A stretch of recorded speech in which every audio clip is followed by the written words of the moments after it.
की मौजूदगी में यह फैसला लिया गया और सर्वसहमति से नारायण चंदेल के नाम पर मुहर लगी है। खास बात यह है कि आने वाले 14 महीने में छत्तीसगढ़ बीजेपी ने लक्ष्य रखा है कि हमें कांग्रेस की सरकार को उखाड़ फेंकना है और नीति नियत पर भी निशाना साधा है भूपेश बघेल सरकार की। ये तस्वीरें आपको दिखा रहे हैं और समझाएंगे आपको कि आखिर नारायण चंदेल कौन है और कैसा उनका सफर रहा है सियासत का। 2018 में चंदेल फिर से विधानसभा के लिए चुने गए हैं। जांजगीर चांपा से विधायक हैं नारायण चंदेल, जिनके नाम पर मुहर लगी है। चंदेल पहली बार 1998 में मध्य प्रदेश विधानसभा के लिए चुने गए और खास बात है कि 2008 का विधानसभा चुनाव जीता और विधानसभा में उपाध्यक्ष भी बने। उसके बाद 2018 में, यानी इसके पहले जो चुनाव हुए, उसमें चंदेल फिर से विधायक चुने गए हैं। जांजगीर चांपा से मौजूदा बीजेपी के विधायक हैं नारायण चंदेल। चंदेल पहली बार 1998 में मध्य प्रदेश विधानसभा के लिए चुने गए थे और 2008 का विधानसभा चुनाव भी जीत गए। उसके बाद विधानसभा में उपाध्यक्ष की जिम्मेदारी भी निभाई। जांजगीर चांपा से बीजेपी के विधायक हैं नारायण चंदेल, जिन्हें अब नेता प्रतिपक्ष बनाया गया है।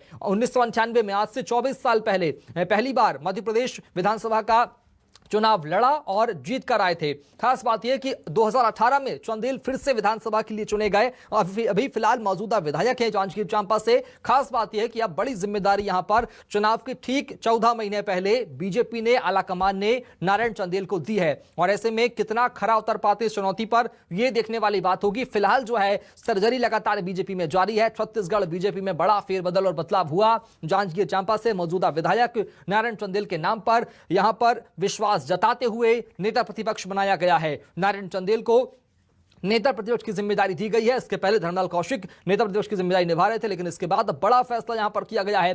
धर्मलाल कौशिक ने भी इस बात का जिक्र किया अपना पद जो है वो उन्हें सौंपने के बाद कि अब हमें आने वाले 14 महीने में जुटकर काम करना है और छत्तीसगढ़ में कांग्रेस की सरकार जो है नीति और नियत पर निशाना साधा सरकार की। उसके अलावा इस सरकार को उखाड़ फेंकने की बात यहां पर कही है कौशिक ने। खास बात यह कि नारायण चंदेल, आपको बता देंगे, पहली बार 1998 में मध्य प्रदेश विधानसभा चुनाव के लिए चुनाव लड़े और चुनकर आए, विधायक बने। 2018 में फिर से चंदेल विधायक बने और उसके बाद जांजगीर चांपा से चुनाव लड़ा। फिलहाल मौजूदा विधायक है जांजगीर चांपा से। ये तस्वीरें आपको दिखा रहे हैं जो ग्राफिक्स के जरिए उनका परिचय, उनका सियासी सफर, कि क्या कुछ उन्होंने पाया, कैसे वो आगे बढ़े। उसके बाद 2008 में विधानसभा में उपाध्यक्ष की जिम्मेदारी भी निभाई चंदेल ने। खास बात यह है कि 2018 में फिर से विधायक बन गए और उसके बाद अब नेता प्रतिपक्ष हैं। और नारायण चंदेल से न्यूज़ 24 मध्य प्रदेश छत्तीसगढ़ ने खास बातचीत की है, जरा वो भी सुनिए। बीजेपी विधायक दल ने सर्वसम्मति से नेता प्रतिपक्ष का चुनाव कर लिया है। नारायण चंदेल नेता प्रतिपक्ष चुने गए हैं। नारायण चंदेल तो हमारे साथ हैं। एक बड़ी जिम्मेदारी पार्टी ने सौंपी है। जी, मैं पार्टी हाईकमान को बहुत बहुत धन्यवाद देता हूं। हमारे सभी विधायक मित्रों को आभार व्यक्त करता हूं उनके प्रति। पार्टी ने बड़ी जिम्मेदारी सौंपी है और मैं सबको विश्वास व्यक्त करता हूं। प्राथमिकताओं पर बात की जाए तो कौन से अहम प्राथमिकताएं आपकी होंगी? 3 ही महत्वपूर्ण सत्र रह गए हैं विधानसभा में। देखिए, प्राथमिकता तो यह है कि इस भूपेश की सरकार को, कांग्रेस की सरकार को उखाड़ करके फेंकेंगे। 2023 में कमल खिलाएंगे। ये भूपेश की शासन नहीं है, कुशासन है और इस कुशासन को आम जनता तक ले जाएंगे। टीम वर्क देखने को मिलेगा सदन के, टीम वर्क देखने को मिलेगा। चंदेल जी टीम वर्क देखने को मिलेगा। पूरे सबका साथ और सबका विकास, इस ध्येय को लेकर काम करेंगे। सबका साथ और सबके विकास के ध्येय के साथ काम करने की बात कर रहे हैं नेता प्रतिपक्ष नारायण चंदेल। और जिस तरीके से जिस वक्त उनकी ये नियुक्ति हुई है, बेहद अहम नियुक्ति है। महज 14 महीने का वक्त रह गया है चुनाव में, तो ऐसे में अब जब नेता प्रतिपक्ष के तौर पर कमान सौंपी गई है नारायण चंदेल को, तो उनके पास केवल 3 सेशन ही देखने को मिलेंगे। 3 सत्र ही उनके पास होंगे सदन के भीतर, जहां वो सरकार को घेर सकते हैं। लेकिन एक बड़ी बात वो कर रहे हैं कि प्राथमिकता मिशन 2023 चुनाव है और एक बड़ी जीत का दावा नारायण चंदेल नेता प्रतिपक्ष की हैसियत से अब कहते दिखाई पड़ रहे हैं। कैमरामैन घनश्याम के साथ आशीष तिवारी, न्यूज़ 24 मध्य प्रदेश छत्तीसगढ़, रायपुर।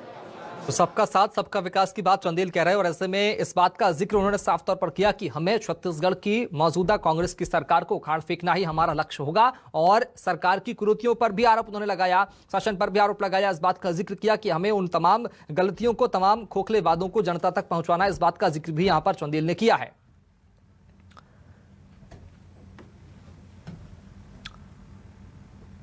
तो छत्तीसगढ़ बीजेपी में बड़ा बदलाव यहां पर किया गया है। अरुण साव को बीजेपी अध्यक्ष छत्तीसगढ़ की जिम्मेदारी दी गई है। इधर नेता प्रतिपक्ष के रूप में नारायण चंदेल के नाम पर बीजेपी ने मुहर लगाई है। ये बड़े बदलाव जो है वो यहां पर किए गए। दो तस्वीरें आपको दिखा रहे हैं। ये पहली तस्वीर जिसमें अरुण साव छत्तीसगढ़ बीजेपी के अध्यक्ष और नेता प्रतिपक्ष नए जो चुनकर आए हैं आज, अब से कुछ देर पहले, नारायण चंदेल, उनकी तस्वीर आपको दिखा रहे हैं। उनका यहां पर स्वागत लगातार किया जा रहा है और ऐसे में अरुण साव की तस्वीर आपको दिखा रहे हैं। ये दो बड़े चेहरे, दो बदलाव छत्तीसगढ़ बीजेपी ने किए हैं। प्रदेश अध्यक्ष के पद पर अरुण साव को जिम्मेदारी दी है छत्तीसगढ़ बीजेपी ने, आलाकमान ने। इधर नेता प्रतिपक्ष के पद पर छत्तीसगढ़ में अब नारायण चंदेल जिम्मेदारी निभाएंगे। यह बड़ा फैसला छत्तीसगढ़ बीजेपी ने किया है। चुनाव से ठीक 14 महीने पहले जब विधानसभा में 3 सत्र जो है वो देखने को मिलेंगे, उसके ठीक पहले ये बड़े दो फैसले, दो तस्वीर आपको दिखा रहे हैं। अरुण साव जो है अब बीजेपी के अध्यक्ष छत्तीसगढ़ में। इधर नेता प्रतिपक्ष नारायण चंदेल को भी बड़ी जिम्मेदारी दी गई है नेता प्रतिपक्ष के पद पर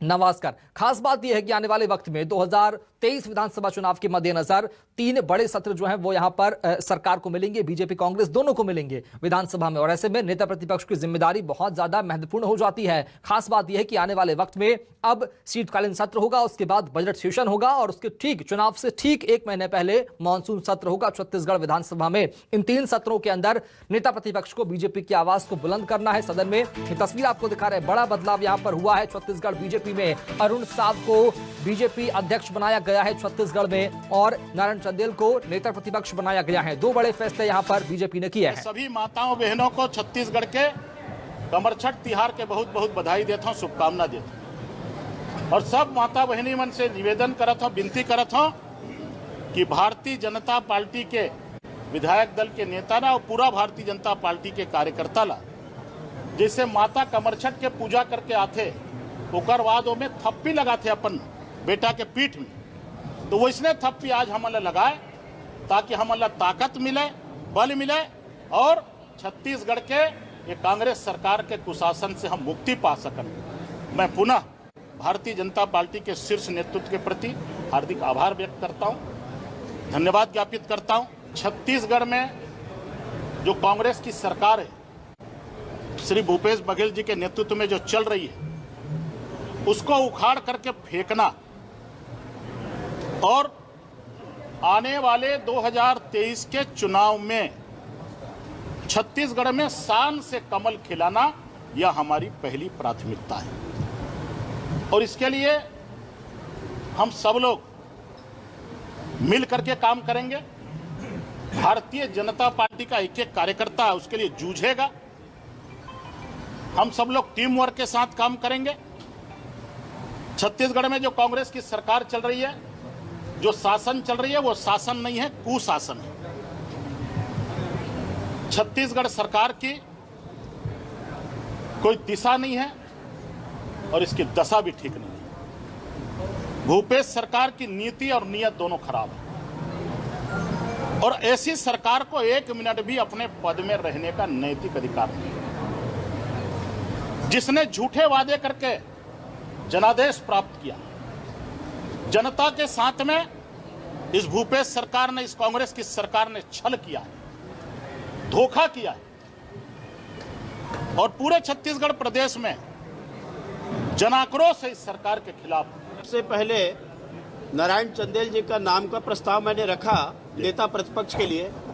ननकीराम पुन्नूलाल बोहले जी ने समर्थन किया और उसके बाद हमारे सभी साथियों ने उसका समर्थन किया है। सर्वसम्मति से नेता प्रतिपक्ष नारायण चंदेल जी चुने गए हैं।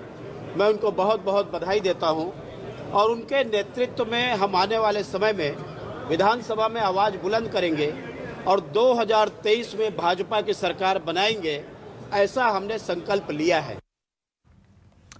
तो ये बड़ा फैसला छत्तीसगढ़ बीजेपी ने लिया है। आगे बढ़ेंगे, बात करेंगे राजधानी भोपाल से। एक बड़ी खबर सामने आ रही है। बीजेपी फिर से कार्य समिति की बैठक करेगी। 3 दिवसीय इस बड़ी बैठक का आयोजन किया जाएगा। इस बैठक प्रशिक्षण 24, 25 और 26 अगस्त को किया जाएगा। पचमढ़ी में बड़ी बैठक की जाएगी। 24, 25 अगस्त को प्रशिक्षण किया जाएगा। प्रशिक्षण होगा 26 अगस्त को। कार्य समिति की बड़ी बैठक और अहम बैठक होगी। चुनाव के नतीजों पर मंथन बीजेपी करती नजर आएगी। 3 दिवसीय कार्य समिति की बड़ी बैठक होगी जिसमें प्रशिक्षण दिया जाएगा। ये बड़ी जानकारी निकलकर सामने आ रही है।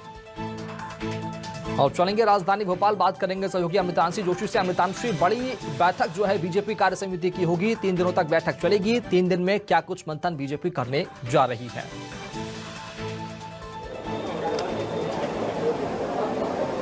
देखिए, बीजेपी ऐसी पार्टी है जो कि लगातार मंथन करती है चीजों को लेकर, और इसी को लेकर प्रदेश कार्य समिति की बैठक होने वाली है और 3 दिवसीय बैठक चलेगी। मैं आपको बता दूं कि 24, 25 और 26 3 दिन ये बैठक चलने वाली है। पहले के 2 दिन जो है प्रशिक्षण शिविर रहेगा, सभी जो मंत्री नेता अधिकारी हैं सबके लिए प्रशिक्षण शिविर रहेगा, और उसके बाद 26 तारीख को कार्य समिति की बैठक होगी। पचमढ़ी में ये बैठक होगी दोबारा से। पिछली बार जब बीजेपी की कार्य समिति की बैठक हुई थी उसको भी पचमढ़ी में ही रखा गया था और वहां पर सभी मंत्री और नेता पहुंचे थे। देखिए, ये बैठक इसलिए भी जरूरी है क्योंकि कई चीजों पर मंथन होता है, कई चीजें निकलकर सामने आती हैं, और जितने भी मंत्री